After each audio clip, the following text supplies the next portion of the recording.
I'm here with the director of Parkland Rising, Cheryl McDonough. Welcome to the CW. Thank you.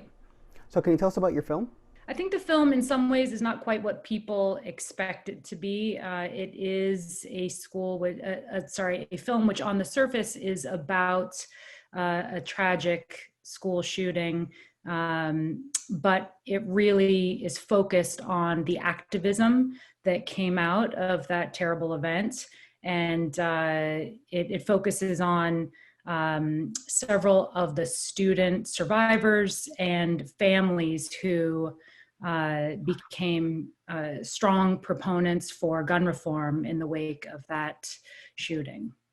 So there's several ways a story can be told, so many different avenues. Can you talk about that? In terms of the focus of the story, Yes. yeah, I do agree that, and there are several other documentaries and of course, myriad of news specials that focused on those events.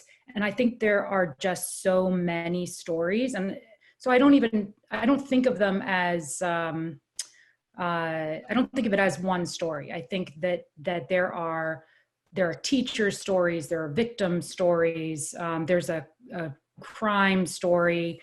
There are so many different aspects, and it's hard to tell a complete story in 90 minutes. So my focus with Parkland Rising was always to focus on the activism that came out of that, and I think that's because I've seen I've seen a lot of documentaries that are very sad, that leave you feeling hopeless and helpless. You don't really know what to do about all of the world's problems. And in this case, I felt like these kids and these families they were shining a light, and they were showing a path. They were focused on solutions. So I wanted to make the film about that story.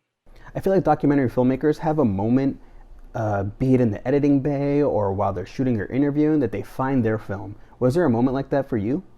I think there was a moment when I found my way back to the film. Like I said, I had a certain vision for the story that I wanted to tell going in. Now we were filming with David Hogg and Jacqueline Corin and Cameron Kasky and Manuel and Patricia Oliver and Fred Guttenberg. We were filming before the March on Washington. So it was an unfolding story with an unknown outcome.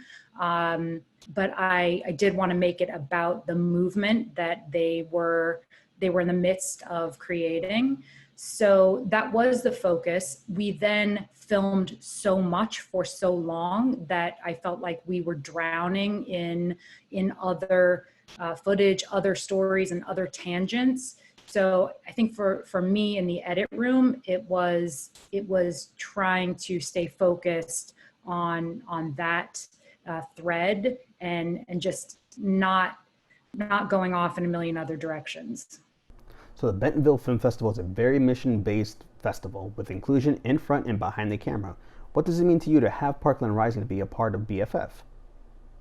It's a huge honor.